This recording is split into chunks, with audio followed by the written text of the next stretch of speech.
السلام علیکم ناظرین، سلامتی ہو آپ پر جہاں بھی آپ ہوں۔ کیلنڈر پر آج تاریخ ہے 10 ربیع الاول، انگریزی تاریخ 17 اکتوبر ہے۔ اپنے میزبان راہی حجازی سے عالمی خبریں سنیے۔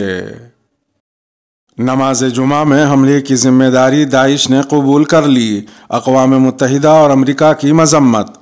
افغانستان کے جنوبی شہر قندھار میں نماز جمعہ کے دوران ہونے والے خودکش حملے کی ذمہ داری شدت پسند تنظیم داعش علیہ وآلہ نے قبول کر لی ہے۔ انہوں نے سوشل میڈیا اپلیکیشن ٹیلی گرام پر ایک چینل میں دعویٰ کیا ہے کہ قندھار کی مسجد میں ایک نہیں 2 خودکش حملے کیے گئے۔ حملہ آوروں کا تعلق داعش خراسان سے تھا۔ طالبان نے اس حملے میں ملوث افراد کو جلد کیفر کردار تک پہنچانے کا دعویٰ کیا ہے۔ دوسری طرف اقوام متحدہ نے مسجد پر ہونے والے ان حملوں کی مذمت کی ہے۔ اقوام متحدہ کے افغانستان میں موجود مشن کا ایک میں کہنا تھا کہ حملہ آوروں کے خلاف کارروائی ہونی چاہیے۔ امریکہ نے بھی اس حملے کی مذمت کی ہے۔ امریکہ کے محکمہ خارجہ کے ترجمان نیڈ پرائس نے ایک بیان میں کہا ہے کہ امریکہ قندھار میں مسجد پر ہونے والے حملے کی مذمت کرتا ہے۔ انہوں نے ہلاک شدگان کے اہل خانہ سے بھی تعزیت کی۔ ان کا مزید کہنا تھا کہ افغانستان کے عوام کو امن و حفاظت کے ساتھ رہنے کا حق ہے، جبکہ ان کو اپنے عقائد کے مطابق عبادت کا حق بھی حاصل ہے۔ افغانستان کا سستے کرایوں کے ساتھ PIA کی پروازیں بحال کرنے کا مطالبہ۔ افغان شہریوں اور حکومتی عہدیداروں کا کہنا ہے کہ وہ پر امید ہے کہ پاکستان انٹرنیشنل ایئر لائنز یعنی PIA جلد ہی کابل کے لیے فضائی آپریشن سستے کرایوں میں بحال کرے گی، جیسا کہ طالبان کے اقتدار میں آنے سے پہلے تھا۔ کابل میں ایک ٹریول ایجنٹ کے مطابق PIA کا ٹکٹ $2,500 میں فروخت ہو رہا ہے، جبکہ طالبان کے اقتدار میں آنے سے قبل یہ $120 سے $150 میں فروخت ہوتا تھا۔ طالبان کلچرل کمیشن کے ممبر اور ترجمان بلال کریمی نے عرب نیوز کو بتایا کہ ہم امید کرتے ہیں کہ Pakistan international air lines Islamic امارات ٹرانسپورٹ اینڈ ایوییشن کے مطالبے کو سمجھے گی اور اس پر عمل کرے گی۔ انہوں نے مزید کہا کہ ہم ان عام افغان شہریوں کو ایک ذریعہ فراہم کرنا چاہتے ہیں جو پاکستان جانا چاہتے ہیں لیکن ان کے پاس اتنا بجٹ نہیں ہے۔ کابل یونیورسٹی میں معاشیات کے پروفیسر سید مسعود سمجھتے ہیں کہ اسلام آباد جانے کی ڈیمانڈ بڑھ گئی ہے۔ باہر جانے والوں میں ہر کوئی جلد سے جلد اسلام آباد پہنچنا چاہتا ہے تاکہ وہ وہاں سے کسی اور جگہ جا سکے۔ انہوں نے مزید کہا کہ پاکستان انٹرنیشنل ایئر لائنز زیادہ پیسے کمانے کے لیے ایسا کر رہی ہے۔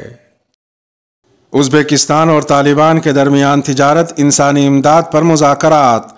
طالبان حکومت کے نمائندوں نے انسانی امداد اور تجارت پر بات چیت کے لیے وسطی ایشیا کی اہم ریاست اور افغانستان کے ہمسائے ملک ازبکستان کا دورہ کیا ہے۔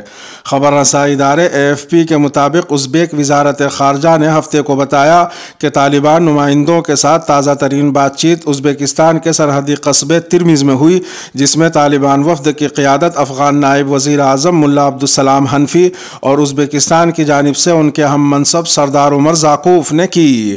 واضح رہے کہ افغانستان اور دنیا کے درمیان پل کا کردار ادا کرتے ہوئے سابق سوویت ریاست کا سرحدی شہر ترمیز ہوائی راستے کے ذریعے افغان عوام کے لیے بین الاقوامی انسانی امداد کے مرکز کے طور پر ابھر رہا ہے۔ ازبکستان کی وزارت خارجہ نے ایک بیان میں کہا کہ طالبان کے ساتھ مذاکرات میں تجارت اور اقتصادی مذاکرات، سرحدی سلامتی کو یقینی بنانے، توانائی کے شعبے میں تعاون، بین الاقوامی کارگو ٹرانسپورٹ اور ٹرانزٹ جیسے امور پر بات چیت ہوئی۔ اقوام متحدہ کی پناہ گزین ایجنسی UNHCR نے رواں ہفتے کہا تھا کہ مستقبل قریب میں انسانی امداد کی 3 کھیپوں کو ہوائی راستے سے ترمیز اور پھر وہاں سے اسے ٹرکوں کے ذریعے افغانستان پہنچایا جائے گا۔ خطے کے 2 اہم ممالک ازبکستان اور ترکمانستان نے طالبان کے دوبارہ اقتدار میں آنے کے بعد ایک مشترکہ عملی نقطہ نظر اختیار کرتے ہوئے حالیہ برسوں میں اس گروپ کے ساتھ براہ راست چینلز قائم کیے ہیں تاکہ سرحد پار انفراسٹرکچر کے منصوبوں کو محفوظ بنایا جا سکے۔ تاہم وسطی ایشیا کے تیسرے اہم ملک تاجکستان نے طالبان کے ساتھ سرکاری سطح پر مذاکرات سے ابھی تک گریز کیا ہے۔ واضح رہے کہ زیر نظر چینل پر ایک تجزیاتی ویڈیو بھی موجود ہے جس میں اس نقطے پر گفتگو کی گئی ہے کہ ازبکستان جو طالبان کے قریب آ رہا ہے تو اس کی وجوہات کیا ہیں۔ ویڈیو کا لنک ڈسکرپشن میں رکھ دیا جائے گا۔ حرم مکی میں سماجی فاصلے کی ہدایات کے پوسٹر ہٹا دیے گئے۔ صدارت عامہ برائے امور حرمین شریفین کی ہدایت پر حرم مکی کو مکمل طور پر نمازیوں کے لیے کھولے جانے کے بعد حرم شریف میں سماجی فاصلے کی ہدایات کے لیے جگہ جگہ لگائے گئے بورڈ اور پوسٹر ہٹا دیے گئے ہیں۔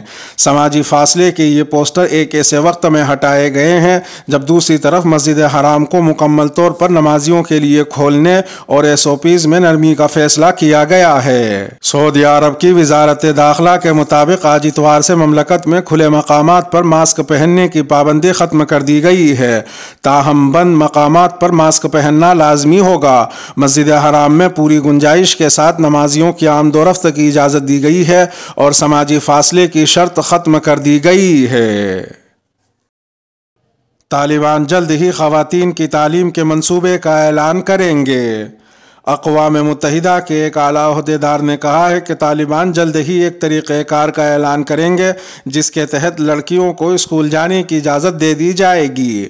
خبر رسائی ادارے AFP کے مطابق جمعے کو نیو یارک میں اقوام متحدہ میں یونیسیف کے ڈپٹی ایگزیکٹو ڈائریکٹر عمر عبدی کا کہنا تھا کہ طالبان کے وزیر تعلیم نے ہمیں بتایا ہے کہ وہ ایک طریقہ کار پر کام کر رہے ہیں جس کا جلد اعلان کر دیا جائے گا۔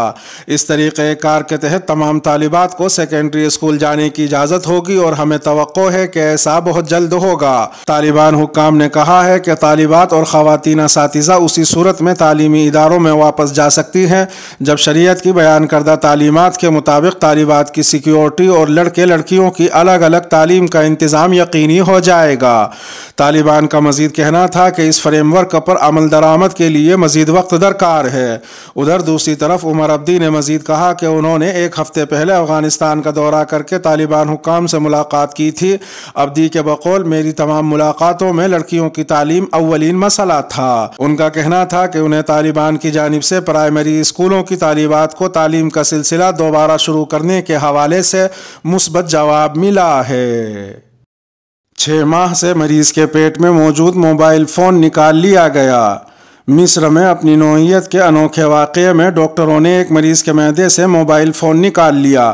یہ فون مریض نے کئی ماہ قبل نگل لیا تھا۔ تفصیلات کے مطابق جمعے کے روز قاہرہ کے جنوب میں اسوان یونیورسٹی ہسپتال میں ایک شہری کو لایا گیا جس کو پیٹ میں شدید درد کی شکایت تھی۔ معائنے سے معلوم ہوا کہ اس کے معدے اور آنتوں میں شدید انفیکشن پھیلا ہوا ہے۔ مریض کے پیٹ کے ایکس رے اور دیگر طبی ٹیسٹوں کے بعد ڈاکٹرز نے باور کرایا کہ ہنگامی طور پر مریض کے آپریشن کی ضرورت ہے تاکہ درد کا سبب بننے والی عجیب سی چیز کو معدے سے نکالا جا سکے۔ اسپتال انتظامیہ کے مطابق ڈاکٹروں کی ٹیم اس عجیب سی چیز کو نکالنے میں کامیاب ہو گئی، تاہم وہ یہ دیکھ کر حیران رہ گئے کہ یہ ایک موبائل فون تھا۔ یہ موبائل 6 ماہ تک مریض کے پیٹ میں رہا جس کے سبب مریض کے پیٹ میں کھانا پھنس گیا۔ آپریشن کے بعد مریض کی حالت مستحکم ہے اور اسے مطلوبہ دیکھ ریکھ فراہم کی جا رہی ہے۔ مہنگائی پر قابو پانے کے لیے طالبان حکومت کا بڑا اقدام۔ طالبان حکومت نے مہنگائی پر قابو پانے کے لیے اشیاء خرد و نوش پر ٹیکس معاف کر دیا ہے۔ غیر ملکی خبر رساں ادارے کی رپورٹ کے مطابق افغان طالبان کی جانب سے افغانستان کا اقتدار سنبھالنے کے بعد عوام کو بڑی سہولیات دینے کا اعلان کیا گیا تھا جس پر عمل درآمد شروع کر دیا گیا ہے۔ اس حوالے سے ترجمان افغان طالبان ذبیح اللہ مجاہد نے کہا کہ عوامی سہولت کے لیے تاجروں کو قیمتوں میں 40% کمی لانے کا حکم دیا گیا ہے۔ ذبیح اللہ مجاہد کا مزید کہنا تھا کہ مہنگائی پر قابو پانے کے لیے افغان حکومت کی جانب سے اشیاء خرد و نوش پر ٹیکس معاف کر دیا گیا ہے۔ طالبان حکومت کے احکامات کی روشنی میں افغانستان میں آٹا، گھی، لوبیا، چاول، چینی سمیت دیگر اشیاء خرد و نوش کی قیمتوں میں کمی کر دی گئی ہے۔ عراقی انتخابی کمیشن کے فیصلے اور انتخابی نتائج کو قبول کرتے ہیں۔ عراق میں صدری گروپ کے سربراہ مقتدی صدر نے انتخابی کمیشن کے فیصلے اور پارلیمانی انتخابات کے نتائج قبول کرنے کا اعلان کیا ہے۔ آج اتوار کے روز اپنی ٹویٹ میں صدر نے واضح کیا کہ انتخابی نتائج کو اختلافات اور تنازعات بھڑکانے والا نہیں ہونا چاہیے۔ دوسری جانب عراق میں شیعہ سیاسی جماعتوں کے اتحاد کوآرڈینیشن فریم ورک نے انتخابی نتائج کو مسترد کر دیا ہے۔ خصوصی ذرائع کا کہنا ہے کہ شیعہ کوآرڈینیشن فریم ورک کی جانب جانب سے انتخابی نتائج مسترد کر دیے جانے کے سبب آنے والے دنوں میں عراق میں دھرنے اور مظاہرے دیکھے جا سکتے ہیں۔ عراقی انتخابی کمیشن نے ہفتے کی شام منعقد ایک پریس کانفرنس میں اعلان کیا کہ حالیہ نتائج ابتدائی ہیں اور ان کے خلاف اپیل کی جا سکتی ہے۔ ابتدائی نتائج کے مطابق شیعہ مذہبی رہنما مقتدیٰ صدر کے الصدری گروپ نے انتخابات میں 70 سے زیادہ نشستیں حاصل کی ہیں، وہیں دوسری جانب الفتح اتحاد کو دردناک شکست کا سامنا کرنا پڑا ہے۔ اس اتحاد میں ایران کی ہمنوا ملیشیا الحشد الشعبی کے گروپ شامل ہیں۔ البتہ مبصرین کا کہنا ہے کہ مقتدیٰ صدر تنہا حکومت تشکیل نہیں دے سکیں گے اور انہیں دوسروں کے ساتھ مذاکرات کرنا ہوں گے۔ اس کے ساتھ ہی ویڈیو کا اختتام ہوا۔ اپنے میزبان راہی حجازی کو دیجیے اجازت۔ سلامتی ہو آپ پر جہاں بھی آپ ہوں۔